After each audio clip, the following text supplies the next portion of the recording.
Bonjour tout le monde.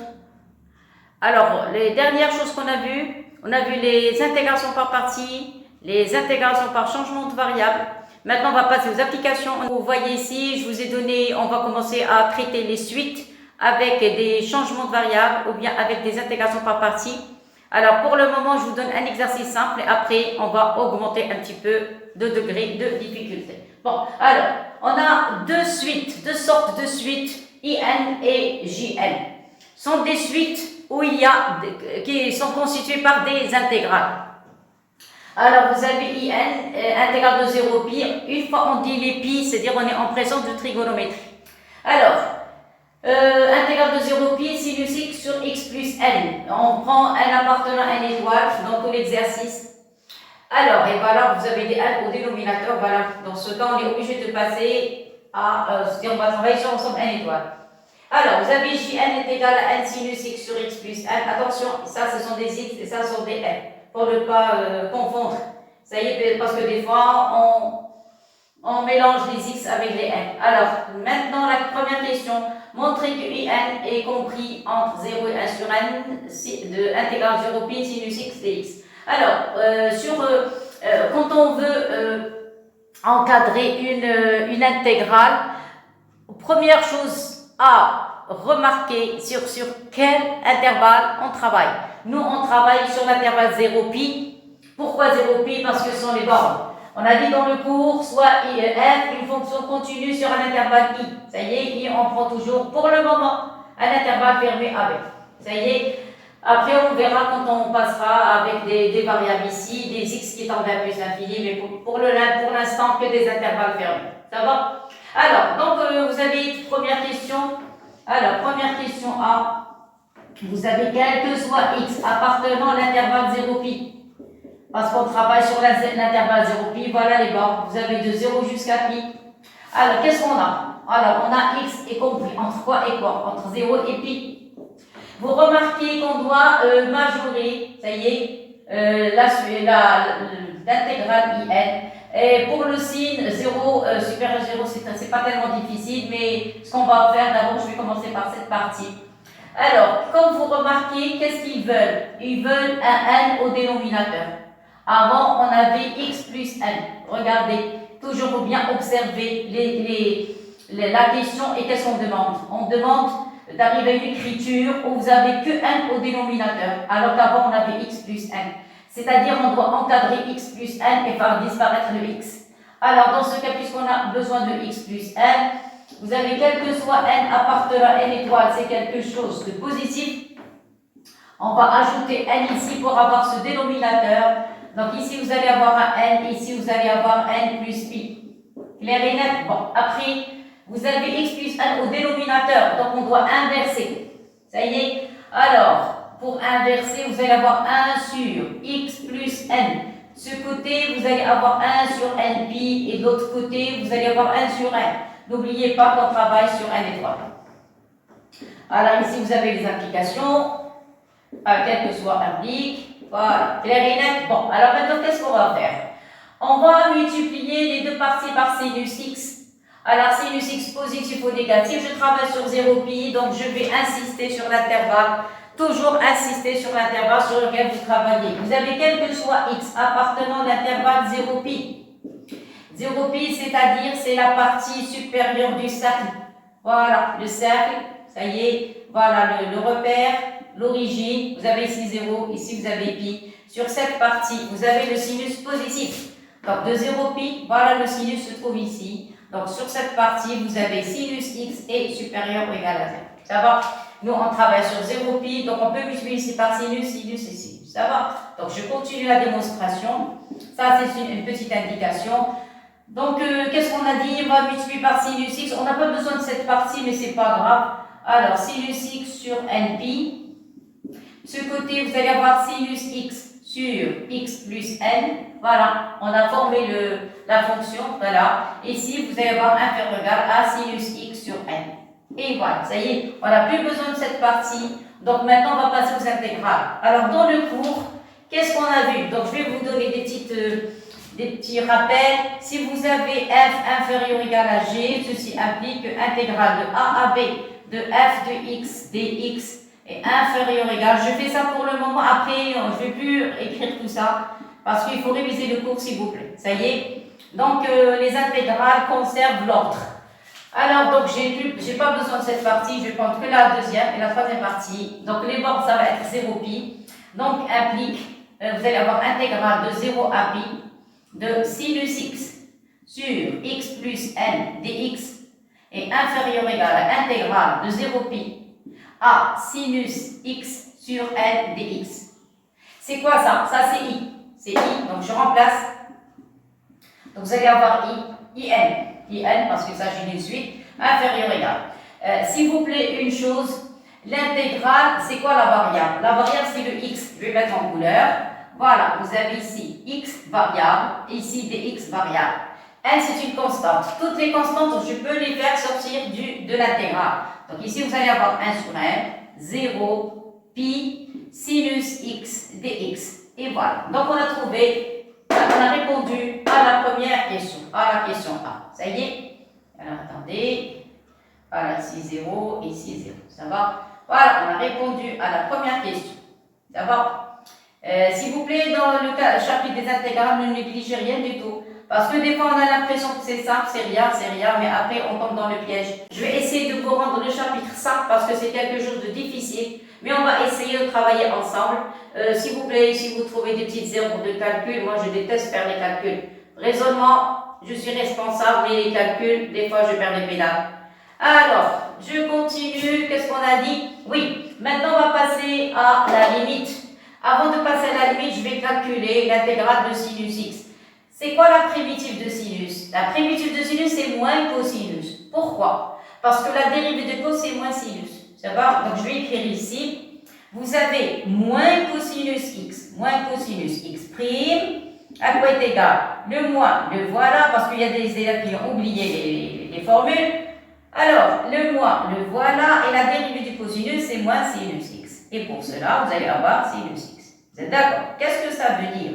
Ça veut dire que si vous intégrez, si on passe au calcul d'intégrale de a à b de sinus x dx, parce que s'il vous plaît, il y a des élèves qui mélangent les primitives avec les dérivées. Attention, la dérivée du sinus, c'est cosinus. La dérivée du cosinus, c'est moins sinus. Maintenant, si on passe aux intégrales, l'intégrale de sinus, c'est moins cosinus, c'est moins cosinus x. Variant de a à b. Donc, je vais enlever les a et b et les remplacer par les bornes. Vous avez 0 pi. Ça y est, donc 0 pi. Ça va? 0 pi. Voilà. Ça y est. Et je continue. Et si vous calculez l'intégrale de cosinus, cosinus c'est sinus. Parce que la dérivée de sinus c'est cosinus. Ça va? Alors, on remplace. Qu'est-ce que ça donne? Parce que j'ai pas envie de casser la démonstration. Il y a un signe moins. Vous pouvez le faire sortir de l'intégrale. Des crochets plutôt. Et voilà, maintenant remplacez par pi. Faites sortir le moins. Cos pi c'est moins 1.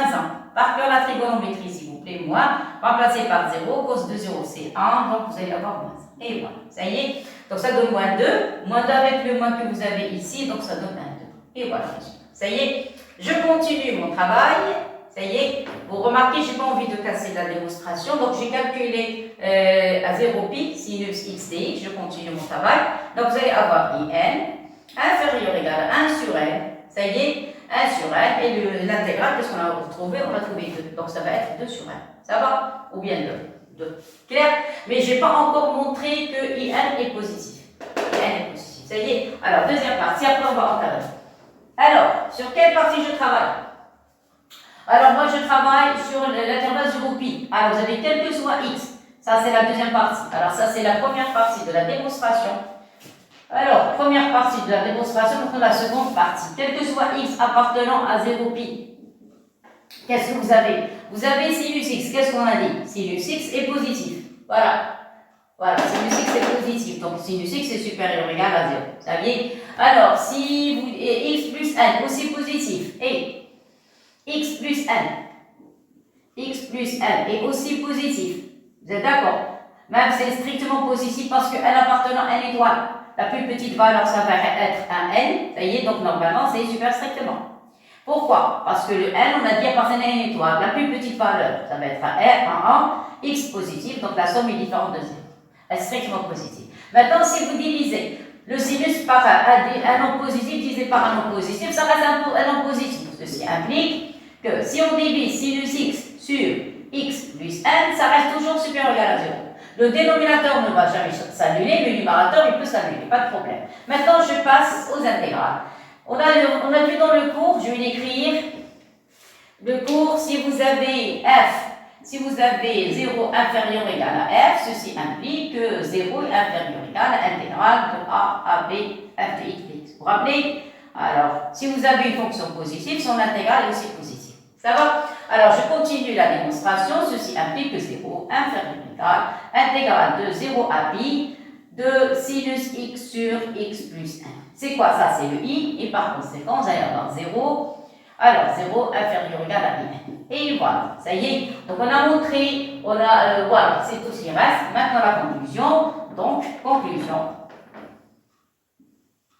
Conclusion, qu'est-ce que vous avez? Quel que soit x appartenant à l'intervalle 0 pi, qu'est-ce que vous avez? Vous avez in. Alors, l'intégrale in est comprise entre 0 et 2 sur n. Et voilà le résultat final. Ça y est. Maintenant, on va passer aux limites parce qu'il demande la limite de in. Donc, ceci implique que limite, ça y est, c'est la deuxième partie. Oui, c'est la question B. Alors, question B. Vous pouvez passer aux limites. Donc, vous allez avoir n. S'il vous plaît, vous écrivez, s'il vous plaît, en détail. Inférieur ou égal à limite quand n tend vers plus l'infini de in. Inférieur ou égal à limite en plus l'infini de 2 sur n. Alors, ça, c'est 0. Ça, 2 sur n, c'est en plus l'infini, c'est 0. Je vais sauter les étapes, s'il vous plaît. Vous écrivez ça en détail.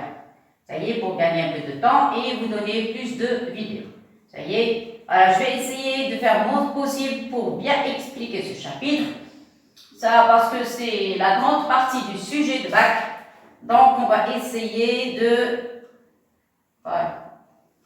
de gagner le pari et d'avoir de bonnes notes dans ce chapitre. Alors, maintenant, on va passer à la deuxième partie concernant l'intégrale J. Alors, deuxième question, on va vérifier cette relation. Alors, vous avez valeur absolue de 0 pi n sinus x sur x plus n dx moins intégrale 0 pi sinus x dx est égal.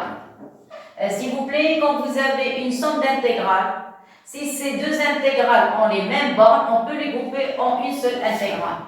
Donc ça donne intégrale de 0 pi. Vous allez avoir n sinus x sur x plus n moins sinus x dx. Vous allez réduire au même dénominateur, ça donne valeur absolue.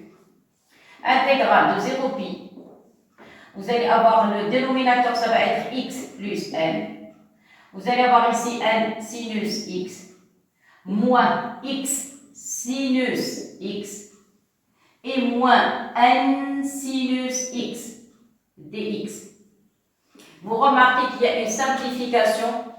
On va simplifier nx avec n sinus x avec n sinus x. Donc, qu'est-ce qui va rester? Vous allez avoir intégrale de 0 pi n sinus x sur x plus n moins intégrale de 0 pi de sinus x dx, j'ai oublié ici dx, est égal à intégrale et valeur absolue de l'intégrale de 0 pi.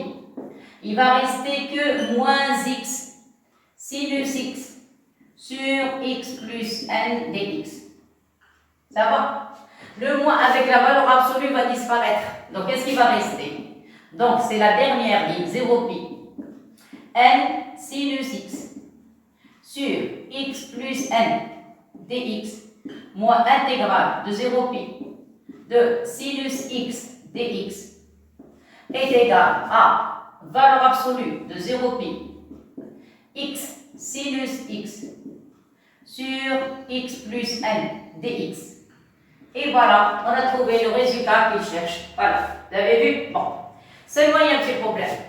Ici, il n'y a pas de valeur absolue. Et moi, j'ai trouvé une valeur absolue. Alors, qui va m'aider à faire disparaître la valeur absolue? C'est toujours l'intervalle, 0pi.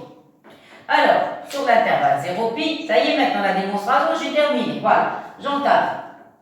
Mais moi, j'ai toujours un petit problème avec la valeur absolue, donc on va travailler sur l'intervalle 0pi. Alors, ou bien quel que soit x appartenant à l'intervalle 0pi, toujours faites intervenir l'intervalle 0pi. Qu'est-ce qu'on a dit? Le sinus est positif, on l'a vu tout à l'heure. Alors, vous avez x supérieur ou égal à 0 et sinus x est aussi supérieur ou égal à 0. Donc, x fois sinus x, comment il est supérieur ou égal à 0. Donc, voilà le signe de numérateur. De plus, quel que soit x appartenant à 0pi, qu'est-ce que vous avez? Vous avez x plus n. Et aussi supérieur ou égal à 0, strict, on l'a vu tout à l'heure, strictement supérieur à 0. Donc, vous avez un numérateur positif, un dénominateur positif, donc la fraction est positive. Donc, par conséquent, qu'est-ce qu'on a? On a x sinus x sur x plus n et supérieur ou égal à 0. Ça y est, donc, quoi? Là, son intégrale est positive, donc intégrale de 0 à pi x sinus x sur x plus n dx, comme il aussi, est supérieur ou égal à 0. Ça y est, alors puisque c'est positif, maintenant on peut enlever la valeur absolue. Ça y est, donc, ça y est, c'est la fin. Il faut écrire l'énoncé qu'on a donné. Donc 0 pi n sinus x sur x plus n. Je ne saute pas d'étape. S'il vous plaît, des fois je saute les étapes, mais des fois il ne faut pas les faire. Parce que je n'ai pas envie de prendre des risques. J'ai envie que vous arrivez à comprendre ce chapitre comme il faut. Une fois que vous lisez la question, vous savez de quoi il s'agit. Parce que des fois on lit les questions sans savoir de quoi il s'agit. Et on tourne en rond, on perd le temps comme ça. Vous savez c'est quoi votre ennemi? Votre ennemi, ce n'est pas le degré de difficulté du sujet. C'est quoi le sujet? C'est-à-dire le sujet est long ou court? Non. Votre ennemi, c'est le temps. Il faut savoir gérer le temps. Ça y est, chaque exercice, vous devez lui consacrer son temps. Un quart d'heure, 20 minutes, il ne faut pas dépasser le temps nécessaire. C'est-à-dire, si vous avez un quart d'heure dans un exercice, essayez de donner un quart d'heure. Et faites très attention. Si vous savez ce que vous êtes en train d'écrire et vous savez que c'est juste, vous continuez. Si vous êtes dans le flou, s'il y a un grand point d'interrogation, laissez de l'espace, continuez s'il vous plaît, faites très attention au temps, il ne faut pas le perdre. Alors, qu'est-ce qu'on a dit? Donc, la valeur absolue va disparaître, et qu'est-ce qui va rester? Il va rester 0 pi, alors x sinus x sur x plus 1. Si on fait travailler un petit peu la matière grise, pourquoi on a une valeur absolue? On a une valeur absolue avec un signe moins. Avec un signe moins. Ça veut dire quoi? Ça veut dire, c'est ce que me dit alors, c'est à quoi je pense.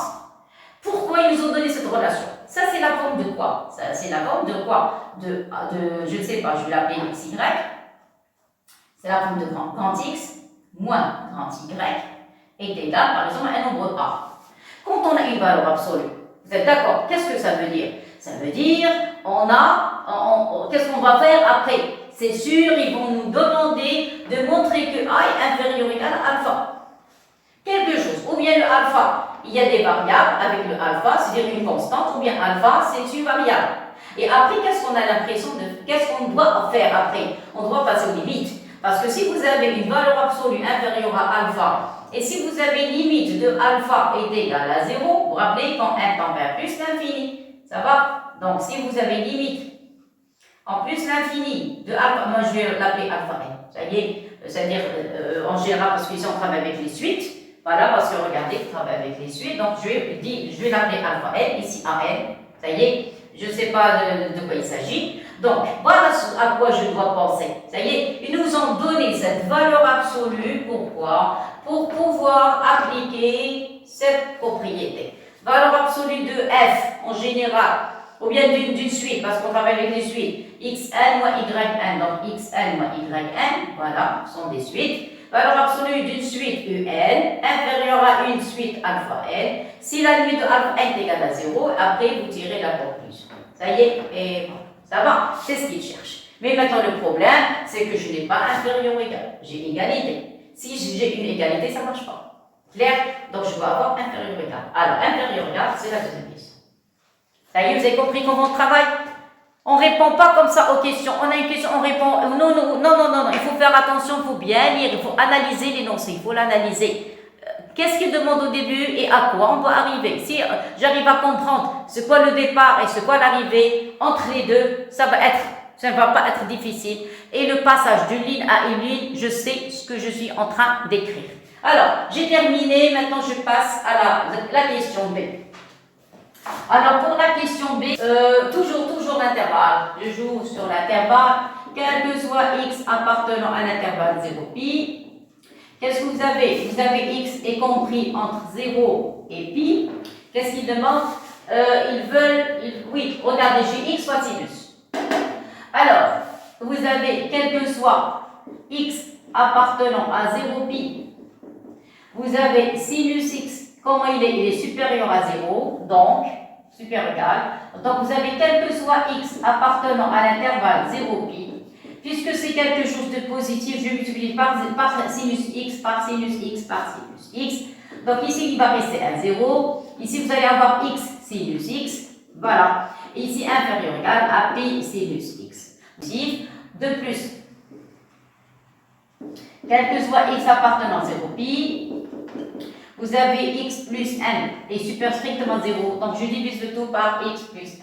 Ça y est? Voilà. Donc quel que soit x appartenant à 0 pi, vous allez avoir 1 sur x plus n. C'est ça, positif. Donc, vous allez avoir ici, je vais diviser ici par x plus 1. Ici, vous allez avoir, ils veulent que cette partie. Si vous pouvez que la partie droite. Donc, x sinus x inférieur ou égal à pi sinus x sur x plus n. Et voilà, ça y est. Maintenant, qu'est-ce que je vais faire? Je vais passer aux intégrales. Ça va? Je vais passer aux intégrales. Donc, voilà, regardez ce que c'est. C'est la même chose. Ça y est, voilà, x sinus x sur x plus 1. Là, voilà. Donc, je passe au calcul. Ceci implique, donc, on passe en calcul, toujours quel que soit. Vous avez intégrale de 0 pi de x sinus x sur x plus n dx est inférieur ou égal intégrale de 0 pi. Ça y est, pi c'est une constante, je vais la faire sortir de l'intégrale. Il va rester sinus x sur x plus n dx. Et voilà. Ça y est, x appartenant à 0 pi, vous allez avoir intégrale 0 pi, x sinus x sur x plus n dx. Ça y est, inférieur ou égal, voilà pi. Et le reste, il va rester in. Donc 0 pi. Qu'est-ce qui va rester? Sinus x. Choisissez ça. Sinus x sur x plus 1. Donc voilà, c'est in. X plus 1 dx. Ça va? Alors on remplace les deux dernières lignes. Donc quel que soit x, vous allez avoir l'intervalle 0 pi, x sinus x sur x plus n dx inférieur ou égal à pi fois i, n. Pi fois in. Ça va? Mais n'oubliez pas tout à l'heure, qu'est-ce qu'on avait trouvé? On avait trouvé que n c'était inférieur ou égal à 1 sur 1 sinus x. Et sinus x, tout à l'heure, en calcul intégral, on a trouvé, vous vous rappelez, on a trouvé c'était égal à 2. Ça y est? Donc, in inférieur ou égal à 2n. Voilà. Donc, c'est inférieur ou égal. Le pi, vous ne touchez pas. Ça y est, je vais lui mettre des couleurs. Et le in, tout à l'heure, on avait majoré par, qu'est-ce qu'on a dit? 2 sur 1. Vous vous rappelez? Voilà, 2 sur 1. Voilà, je vais écrire ici. On sait que in, voilà. D'après la question, la première question, celle-ci, en calculant. On avait calculé dans la question B. in est inférieur ou égal à 2 sur pi. 2 sur pi. Ça va? C'est ça. 2 sur 1, 2 sur 1. 2 sur 1. Ça va? Et voilà. Ça y est. Et voilà le résultat. Clair? Voilà, c'est terminé. Donc, on est arrivé à cette question. Maintenant, on est dans la question B. C'est terminé. Donc, c'est la dernière ligne. Donc, vous avez quel que soit x, appartenant à l'intervalle 0, qu'est-ce qu'on a dit? 0 pi, Voilà, vous allez trouver intégrale de 0 pi, x sinus x sur x plus n dx est inférieur ou égal, qu'est-ce qu'il reste? Il reste 2 pi sur n. Et voilà, j'ai terminé, j'ai répondu à la question. Ça va? Attendez, j'écris correctement.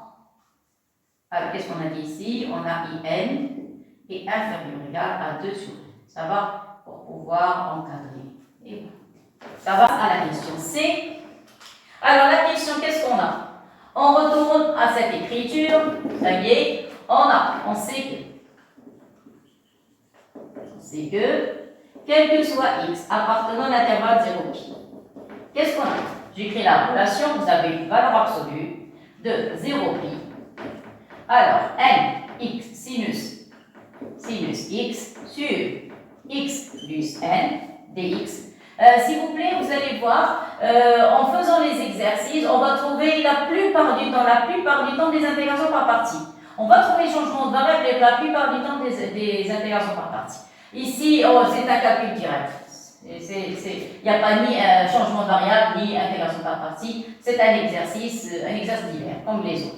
Alors, qu'est-ce qu'on a dit? Donc, oui, intégrale de 0 pi sinus x.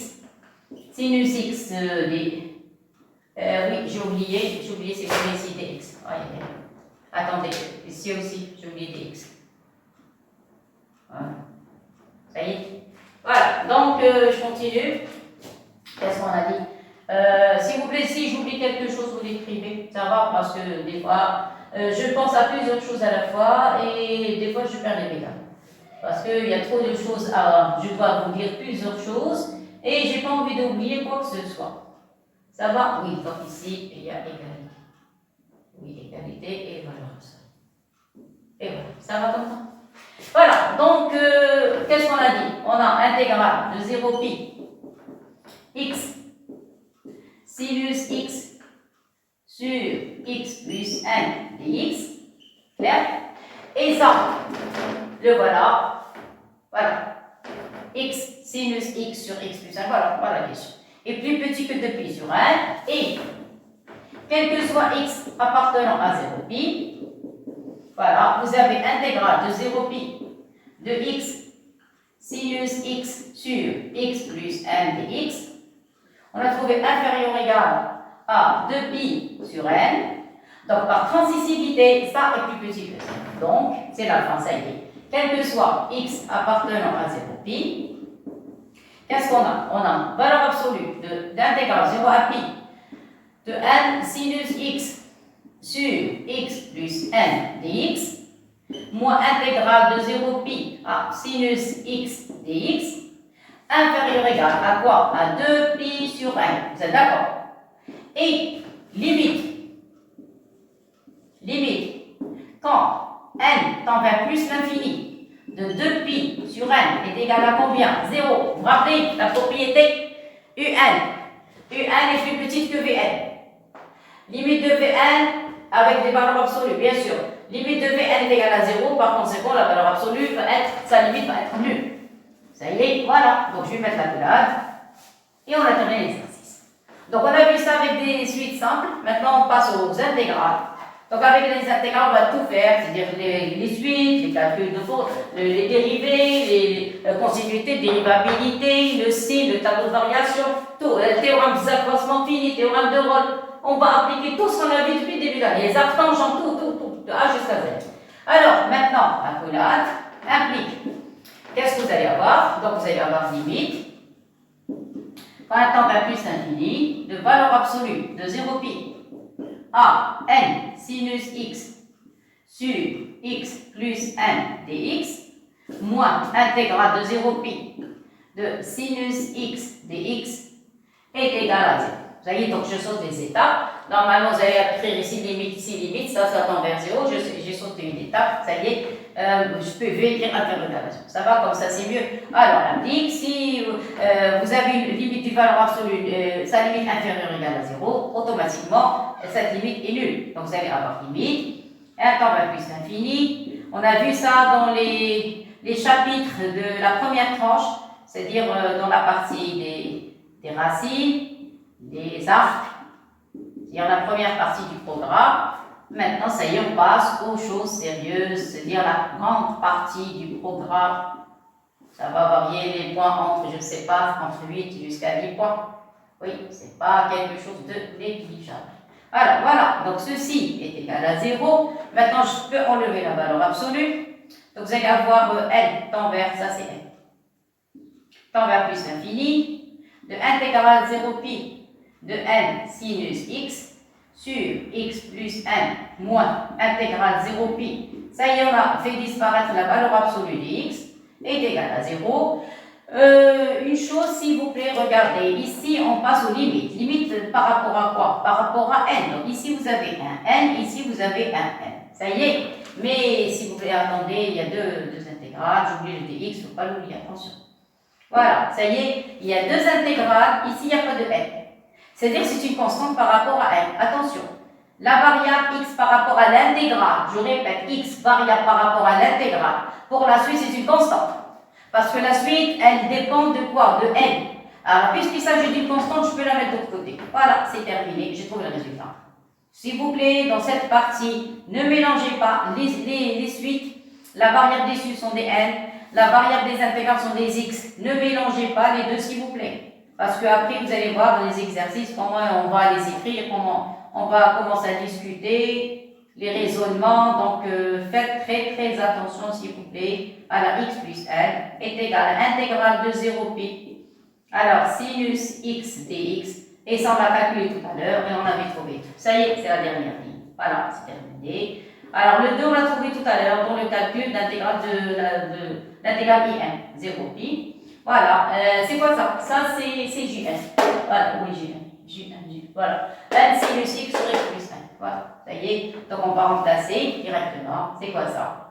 Ça, c'est Jn, ça y est. Est égal à 2. Et voilà, on a terminé Jn. Attention, c'est une suite. Ça va? Et voilà, on a terminé l'exercice. Voilà, ça y est. Alors, maintenant, de la suite in. Alors, on commence. Première question. On demande de calculer U0. Alors, U0, on vous donne la forme générale. Voilà, U0. C'est une intégrale simple. Égale à intégrale de 0 à 1 demi. 1 sur 1 moins x au carré dx. Alors, quand vous avez des suites comme ça, vous allez chercher c'est quoi le U. Alors, le U, c'est là où vous avez la variable. Vous posez U de x est égal à 1 moins x. C'est quoi sa dérivée? U' de x est égal à moins 1. Alors, je n'ai pas de moins 1, donc je vais multiplier moins 1, mettre un moins 1 ici, un moins 1 à l'extérieur. Donc, vous allez avoir I0. Alors, à côté égal I0 est égal moins, on a dit 1 moins à l'extérieur, 0, 1 demi, vous allez avoir moins 1 ici sur 1 moins x, le tout au carré dx. Ça va? Remplacer tout par U et U'. Je vais pas sauter d'étape, parce que des élèves qui ont des petits problèmes de calcul. Donc, je remplace 1 moins x par U de x. Voilà, donc vous allez avoir U de x au carré. Au numérateur, moins 1. C'est quoi moins 1? C'est U'. Donc, c'est U' de x, dx. Ça va? Et c'est quoi ça? Ça, c'est une forme remarquable. Si vous avez U' sur U carré, c'est la dérivée. Le moins maintenant, je peux le mettre à l'intérieur. Ça y est, parce qu'il s'agit d'une formule. Ça y est. Donc, je vais mettre le moins. Sinon, vous laissez à l'extérieur. C'est pas grave. Alors, donc, vous allez avoir 0, 1 demi. Vous allez moins. Voilà, maintenant, ça apparaît évidente. C'est quoi? Alors, U carré sur 2. Si vous voulez laisser le moins à l'extérieur, ça marche. Si vous voulez le mettre à l'intérieur, ça marche aussi. Donc, c'est d'abord moins U' sur U carré, c'est 1 sur U. Alors, ça, c'est intégrale de 1 sur U de x. Voilà, variant de 0 à 1 demi. Pourquoi? Parce que la dérivée de 1 sur U de x est égale à moins U' sur U carré. S'il vous plaît, les formes de primitives, je vous ai envoyé, vous allez trouver dans une vidéo, un grand tableau où vous allez trouver toutes sortes de primitives des fonctions usuelles. De A jusqu'à Z. Même des fonctions qui ne sont pas usuelles. De A jusqu'à Z. Vous avez intérêt à les apprendre par cœur et par cœur. Ça y est, maintenant c'est terminé, on remplace. Donc, A est égal à 0. Remplacez U par son expression, vous allez avoir 1 moins x. Voilà, variante de quoi? De 0 à 1. Remplacez. Remplacez par 1. Par 1 demi, attendez, ici par 1 demi. Remplacez par 1 demi. Remplacez ici par 1 demi, vous allez avoir 1 sur 1 moins 1 demi. Moins, voilà, ça c'est la première partie. Remplacez maintenant par 0, ça donne 1 sur 1 moins 0.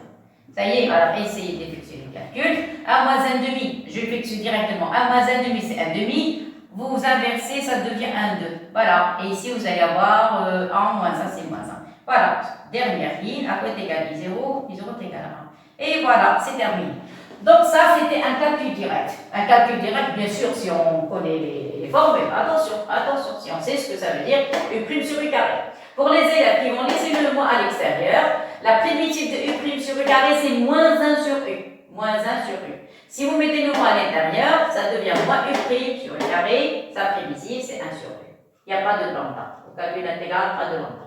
Ça y est. Alors, maintenant, on va passer à la deuxième question. Maintenant, on demande de calculer I1, mais avec un changement de variable.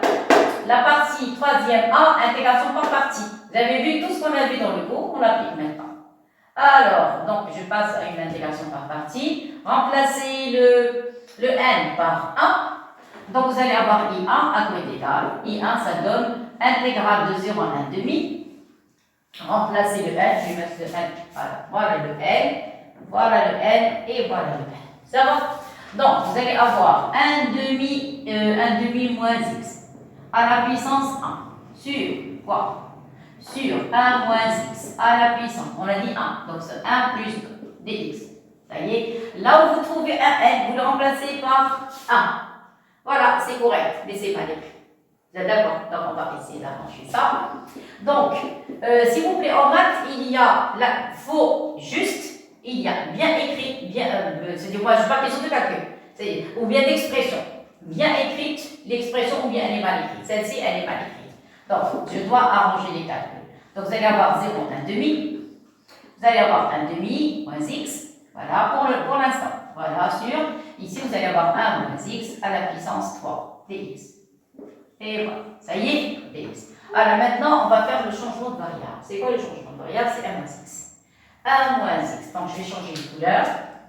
On pose t égale à 1 moins x. Qu'est-ce qu'on a dit dans le cours? Il y a 3 étapes. Première, borne.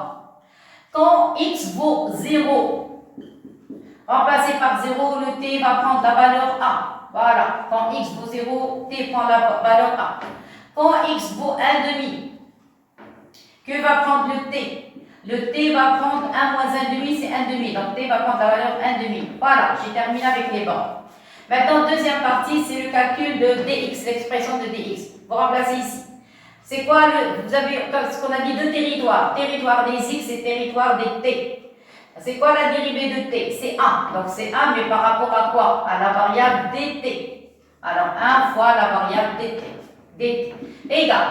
Qu'est-ce qu'on a dit? 1, c'est 0, moins x, c'est moins 1. Moins 1, mais par rapport à quelle variable? Par rapport à dx. Maintenant, essayez de trouver à quoi est égal dx. 1 fois dt, c'est dt. Le moins, vous pouvez mettre de l'autre côté. Donc, vous allez avoir moins dt est égal à dx. Voilà, on a trouvé dx. Troisième étape, remplacer. Vous avez compris? Je vous ai donné la méthode la plus simple. C'est pas la peine de se casser la tête. Alors, on passe à, j'ai oublié, I1. Attention, ça c'est I1. Alors, maintenant, je passe au calcul. Ça y est, maintenant, je vais écrire en noir maintenant. En noir, donc vous allez avoir I1 à quoi est égal. Là où vous avez des bords, vous les remplacez. Le 0, je le remplace par le 1. Le 1 demi, je le remplace par 1 demi. Ça y est. Donc après, je vais inverser les bords. Pour le moment, je vais tout remplacer. Alors, 1 demi, s'il vous plaît, ne précipitez pas les choses, remplacez. Après, s'il y a des changements, on change l'écriture. Ça y est. Vous avez 1 demi moins x. Ah, moins x, c'est quoi moins x? Je vais écrire ici. Donc, voilà, je vais faire, voilà. Équivalent, à quoi est égal moins x? Moins x est égal à t moins 1. Donc vous allez avoir t moins 1 est égal à moins x. Et voilà, c'est parce que j'ai besoin de moins x. Vous avez vu? Voilà, donc vous mettez le 1 sur le côté, vous allez avoir t moins 1. Voilà, t moins 1 est égal à moins x. C'est la réalité? Voilà, donc on a dit moins x. Donc moins x, qu'est-ce qu'on a dit? C'était moins 1. Donc plus t et moins 1.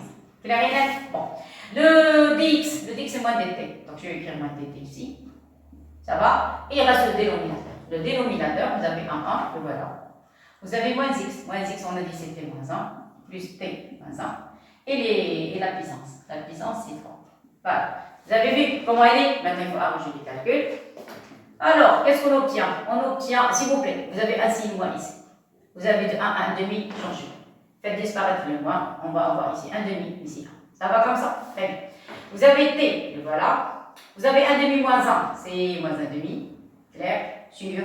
Vous avez les 1 vont disparaître, il va rester t, clair, et ça, t à la puissance 3, dt.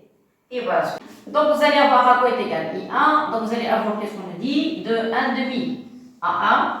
Vous allez séparer ça, vous allez avoir t sur t au cube, moins 1 demi sur t au cube. Alors je vous donne un petit conseil s'il vous plaît. Le conseil que je vous donne, il ne faut pas l'oublier. Quand vous avez une puissance qui dépasse 3, parce que les dérivés, écoutez bien, dans le tableau des dérivés, au dénominateur, on peut avoir un t au dénominateur. C'est comme si vous dites 1 sur t, c'est un logarithme. Si vous avez t carré, c'est comme ici. T carré ou bien quelque chose au carré, c'est la forme u' sur u carré. Donc ça vous donne 1 sur u. À part ça, faites monter les puissances au numérateur, les variables au numérateur. Je répète, si vous avez des puissances autres que 1 ou 2, ou la racine, même la racine, mais les racines en général, vous les laissez au dénominateur. Donc parce qu'il y a une autre formule, regardez, vous pouvez avoir u' sur u carré, racine de u, c'est une formule. Vous avez u' sur 3 racine cubique de u carré, c'est la primitive de la racine cubique, ça c'est la primitive de racine de u. Si vous avez u' sur n racine n-ième de u puissance n moins 1, c'est aussi formule de racine n-ième. Et quoi d'autre? Qu'est-ce qu'on a dit? Si vous avez u' sur u, c'est un logarithme. Et si vous avez u' sur u carré, c'est la forme moins 1 sur u. À part ça, si vous n'avez pas les racines, attention, regardez, des formes de racines, attention, j'écris comme ça. Vous pouvez ne pas avoir le 3. Une constante, c'est pas grave, on peut multiplier et diviser. Je vais même enlever le 3. Voilà, comme ça, on écrit. Si vous avez racine de u, racine cubique de u carré, attention, vous devez avoir ici n moins 1. Sinon, ça ne marche pas. Si vous avez u' sur u sur u carré, ça marche.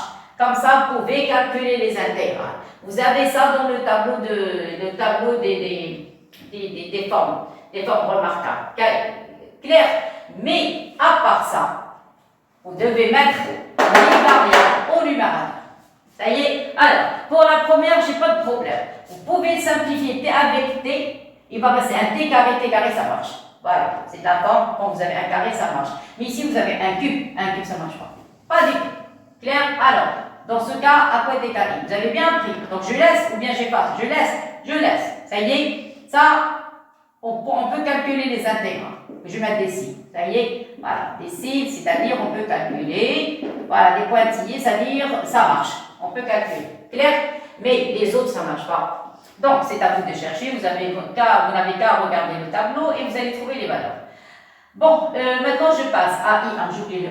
Attention, I1 parce qu'il s'agit ici de suite. Alors pour I1, ici vous pouvez simplifier. Donc je vous donne les astuces s'il vous plaît. Vous n'allez pas trouver ça dans les livres. Donc vous allez avoir 1 sur t carré dt. Je sépare les intégrales. La deuxième, vous avez un t au cube. T au cube, c'est pas une forme comme ça. Moi, je parle de cette écriture. C'est pas une forme remarquable. Vous allez mettre le t au cube au numérateur. Et s'il vous plaît, moins 1 demi, c'est une constante. Vous pouvez la faire sortir de l'intégrale. Donc, vous allez intégrale parce que j'ai séparé les intégrales. Et comme ça, vous allez avoir t de puissance moins 3. Moins 3 et dt. Et voilà, variante de 1 demi jusqu'à 1. Vous remarquez ça, je l'ai laissé. Ça, c'est la forme u' sur u carré ou bien 1 sur t carré. Sa primitive, c'est moins 1 sur t. Donc ça, c'est moins 1 sur t. Variant de 1 demi à 1. Ici, vous allez avoir moins 1 demi. T au cube, vous avez moins de t au cube. Vous avez t puissance combien? Vous avez moins 3. Quand vous avez un t ou bien un x selon la variable, vous ajoutez 1 et vous divisez. Moins 3 plus 1, ça donne moins 2. Je divise par moins. Vous avez vu que ce n'est pas tellement difficile. Et après, ça y est, c'est terminé, 1 demi r. Écoutez bien, s'il vous plaît, si je vous donne des astuces, il faut écrire ça sur un bloc-notes ou bien un cahier spécial, parce qu'on ne trouve pas ça dans les livres. Seulement si vous discutez ça, on peut les trouver, mais c'est vraiment rare. Ou bien si vous faites ça en classe. Ça y est, alors je continue, qu'est-ce qu'on a dit? Donc la conclusion, et ils ont les mêmes bornes, donc je peux grouper tout ça dans une seule écriture. Donc vous allez avoir moins 1 sur t. Ici, vous allez avoir moins 2 avec moins 1 demi, ça donne plus 1 quart. Attention au calcul, il faut être très très calé en calcul, moi je suis nul. Alors, moins 1 demi avec moins 2, ça donne 1 quart. Et ici, vous allez avoir t puissance moins 2. Je peux mettre le t au moins 2 au dénominateur, ça devient t carré. Et ici, ça donne 1 demi V1. Et voilà, j'ai trouvé I1. Ça y est, alors I1, c'est la forme générale. Qu'est-ce que je fais maintenant de faire? De remplacer. Ça y est, alors on va remplacer par le 1 et puis on va remplacer par un 2. Clair? Alors c'est terminé. Donc à quoi est égal I1? Donc vous allez remplacer par le 1. Ici, vous allez avoir moins 1. Ici, vous allez avoir plus 1 quart. Ici, vous allez avoir 1. 1 sur 1, ça donne 1. Voilà, ça, c'est la première partie. Moi, remplacez maintenant par un demi. Alors, un demi, s'il vous plaît, on va inverser. Donc, ça devient moins 2. Vous êtes d'accord? Moins 2. Je répète, un demi ici, mais faites monter le 2 ici. Avec le moins, ça fait moins 1 demi. Ici, vous allez avoir plus 1 quart. Plus 1 quart, ici, un demi, ça donne 1 quart. Faites monter le 4 au numérateur, ça donne 1 quart. Ici. Ça va? C'est terminé. Vous allez avoir moins 1. Ici, regardez, moi avec moi, c'est un 2, 2 moins 1, ça donne 1. Donc, vous allez avoir un 1. Ici, 4 avec 4 a disparu. Donc, ici, avec le signe moins, vous allez avoir moins 1. Il va rester 1 quart. Choisissez. Regardez. 4 avec 4 va disparaître. Moins 2 plus 1, il va rester moins 1. Avec moins, c'est 1. Moins 1 a disparu. Donc, 1 quart, c'est tout ce qui va rester. Donc, I1 est égal à 1 quart. Et voilà. Alors, maintenant, on va passer à la troisième question. Alors, troisième question, seulement ici il y a plusieurs questions, il y a ABC. Donc I1 égale cas général. Donc vous avez intégrale de 0, 1 demi. Vous avez 1 demi moins x à la puissance, j'arrête, je vais mettre ça en couleur. Vous allez avoir ici 1 moins x et vous allez avoir plus 2. Alors j'arrête. Je vais mettre ça en couleur parce que pour intégration par partie, on a un petit problème avec le choix entre U et U', V' et V. D'accord? Alors, vous avez un ici. Vous avez la même valeur. Regardez la même valeur. Pour ne pas se tromper, s'il vous plaît, le jour du bac, s'il vous plaît, mettez des petites couleurs comme ça. Voilà, ça y est, et vous avez des X. Voilà, ça y est. Alors, regardez. Premièrement, il nous demande d'utiliser une intégration par partie. Alors, intégration par partie, comme je vous ai donné, moi je vous donne ma méthode. Il y a des profs qui procèdent d'une autre manière, moi je préfère la mienne. Alors, vous allez avoir U de x égale, à côté je pose U' de x. Je travaille moi toujours comme ça, avec cet ordre, parce qu'il y a des profs qui posent comme ça U et en bas U'. J'ai pas envie de procéder comme ça, alors vous faites ce que vous voulez. L'essentiel, il ne faut pas se tromper. Alors ici, je prends V' de x. Ici, je donne V de x. Faites ce que vous voulez. L'essentiel, il ne faut pas se tromper. Moi, je trouve ma méthode, elle est simple. Et si vous trouvez elle est compliquée, ce n'est pas grave. L'essentiel, je ne veux pas que vous commettez des erreurs de calcul. Clair? Alors maintenant, j'ai un petit problème. Le choix entre U et V'. Avant de commencer, avant de faire quoi que ce soit, regardez qu'est-ce qu'on cherche. On cherche une écriture. C'est même pas la peine de dire quoi que ce soit. Vous avez l'écriture. Et on joue sur quoi? On joue sur les n. Ça, vous avez un n. Ici, vous avez un n. Ici, vous avez un n. Plus un n plus 1. Mais ici, vous avez n moins 1. Regardez, moi, je parle des i. Ça sont des nombres où vous avez des n. Voilà, vous avez un autre n. Mais moi, ce qui m'intéresse, ce ne sont pas les n, ce sont les i qui m'intéressent. Et puisque, il faut bien lire la question, c'est comme ça qu'on lit. Alors, puisque ici, vous avez i, n avec un indice n. Ici, vous avez la même lettre i, c'est-à-dire encore une, parce que i, c'est une intégrale. Vous avez une intégrale avec un indice n. Et ici, vous avez la même intégrale, la même forme, mais seulement avec un indice n-1. Qu'est-ce que ça veut dire? C'est que j'ai retranché 1 de l'indice. Clair? Et c'est comme ça qu'on lit la question. On n'écrit pas, parce que des fois, si on se trompe en posant U et V', on peut perdre les pédales, on peut se rattraper. Mais on va perdre au moins 5 minutes. Et moi, je n'ai pas envie de perdre quoi que ce soit. Parce que je vous ai dit, votre ennemi, c'est le temps. Alors, dans ce qu'il faut bien lire, regardez, qu'est-ce que j'ai besoin de quoi? Ici, vous avez n, ici, vous devez avoir n-1. Qu'est-ce que ça veut dire? Ça veut dire que vous allez prendre, vous avez deux écritures. Vous avez la partie 1 demi moins x à puissance n, et vous avez la partie 1 moins x à puissance n plus 2. Vous devez prendre quelque chose de telle manière à ce que si vous la dérivez, vous allez obtenir n-1. Pourquoi? Parce que le nombre que vous avez ici, vous l'avez ici encore. C'est-à-dire, si vous avez ici n, vous avez n. Eux, ils veulent n-1. Donc, s'ils veulent n-1, je dois ici avoir n-1.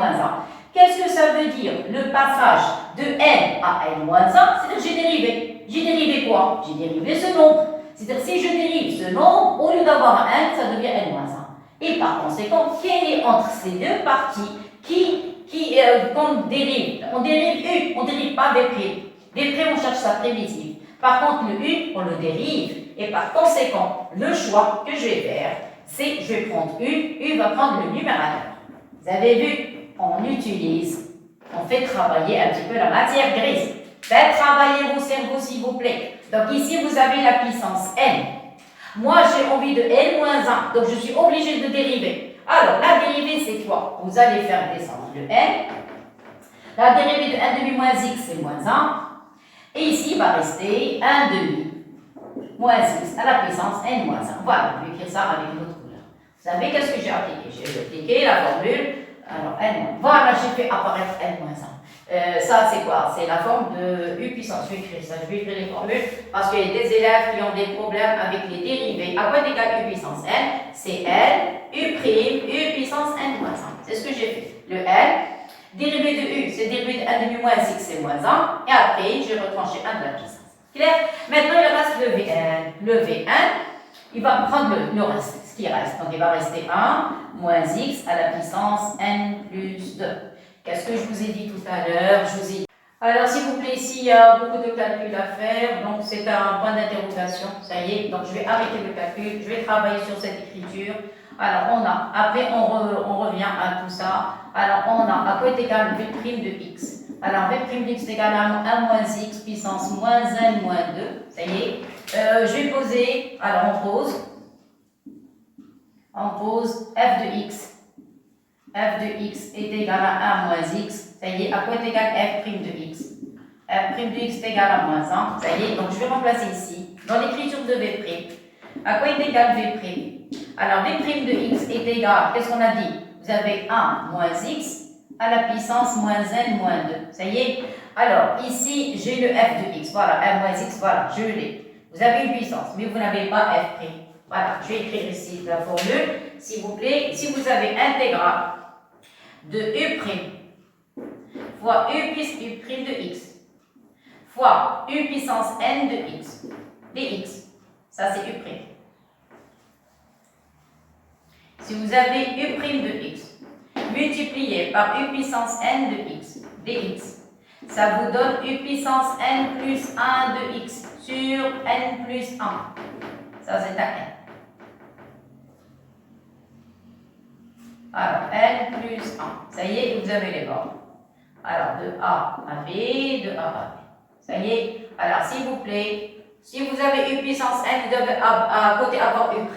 Alors, moi, j'ai f de x. Voilà, puissance, et avec une certaine puissance, mais je n'ai pas de dérivée. Je dois avoir la dérivée à côté. Alors, la dérivée, c'est moins 1. Donc, je multiplie ici par moins 1, ici par avec 2 moins. Donc, je vais garder un moins à l'intérieur, mettre les parenthèses, ou bien les crochets, et avoir un autre moins à l'extérieur. Ça y est, le moins qui est en bleu, je ne vais pas le toucher. Seulement, je vais remplacer les autres. Donc, le moins en bleu, je le garde. Voilà, le moins en bleu. Ça y est. Et le moins en rouge, je joue le rôle de quoi? De f', je vais encadrer f'. Alors, f', elle est écrite en rouge. Donc ici, vous allez avoir f' de x, ça y est. Et f de x, je vais l'écrire en noir, ou bien l'encadrer en noir, ça y est. C'est 1 moins x. Donc ici, vous allez avoir f de x à la puissance quoi? C'est pas la peine de manipuler les crochets, ça y est. Alors, le moins en bleu, le voilà. Le moins en rouge, c'est f'. Et 1 moins x, c'est f de x. Ici, vous allez avoir moins n plus 2. Et voilà, vous avez cette forme, u' puissance n. Maintenant, vous passez à v. Alors, en quoi est égal v de x? Ne touchez pas le moins qui est en bleu. Ça y est? Voilà. Maintenant, on passe à f' puissance n. U' puissance n. Il suffit seulement d'ajouter 1 la puissance. Voilà. Vous allez avoir ici, qu'est-ce qu'on a dit? N. On ajoute 1 et vous divisez par cette puissance. n plus 1. Et voilà. Ça va comme ça maintenant? Voilà. Donc, ici, la puissance, vous avez moins n plus moins n moins 2. Moins 2, alors vous avez moins n moins 2, moins n moins 2, ça y est, et on commence le travail. Donc vous allez avoir f, attention, il y a une fraction ici, vous allez avoir f de x à la puissance moins n plus 2 plus 1, on a appelé moins n moins 2, moins n moins 2, Alors, on a dit moins n moins 2 et plus 1. Ajoutez 1. La somme, ça donne moins n plus moins 1. Donc ici, vous allez avoir moins n moins 1. Et voilà. Clair? Alors, parce que moins 2 plus 1, c'est moins 1. Maintenant, faites descendre le moins ici au dénominateur. Et voilà, j'ai gagné. Donc, ça donne f de x à la puissance moins n moins 1 sur n plus 1. Regardez, clair? Maintenant, faites descendre f au dénominateur. C'est terminé. Ça y est, c'est la dernière ligne. Donc, vous allez avoir 1 sur, vous allez avoir ici n plus 1. Ça va? Vous allez multiplier par f puissance combien? N plus 1. Ça y est, de x. Et maintenant, remplacer. Après, je retourne à l'exercice. Donc, qu'est-ce qu'on a dit? Ça donne 1 sur, s'il vous plaît, ça, c'est un exercice de bac. C'est pas de la rigolade. Vous avez vu? Vous remplacez le f par 1 moins x. Donc, vous allez avoir ici 1 moins x à la puissance combien? On a dit n plus 1. Et voilà, j'ai terminé. Et voilà, j'ai trouvé le v. Ça va? U de x. U de x, on a dit, c'est 1 demi. 1 demi moins x à la puissance n. U prime, ça y est, c'est la fin. C'est la fin. Vous allez avoir ici, vous avez moins n. Donc, ça donne moins n. Alors, égal à moins n. C'est ça. Ici, vous allez avoir 1 demi moins x à la puissance n moins 1. Clair? V' de x, qu'est-ce qu'on a posé? On a posé, est égal à 1 sur, maintenant on retourne, on prend l'écriture initiale. 1 moins x à la puissance n plus 2, et le v de x est égal à ce qu'on a trouvé ici. On a trouvé est égal à 1 sur n plus 1, facteur fois 1 sur 1 moins x à la puissance n plus 1. Et voilà, c'est terminé. Ça y est, maintenant on passe au calcul, on retourne à IN. Ça y est, c'est fini. Alors, à quoi est égal IN? C'est la fin. Qu'est-ce qu'on a dit pour calcul d'intégration par partie? La diagonale et la verticale. Vous vous rappelez? C'est comme ça, moi je procède. Le calcul, la diagonale, on met des crochets, la verticale, on met une intégrale. Ça y est. Si vous procédez comme moi, sinon, faites ce que vous voulez. Il suffit seulement de ne pas se tromper. Il ne faut pas se tromper.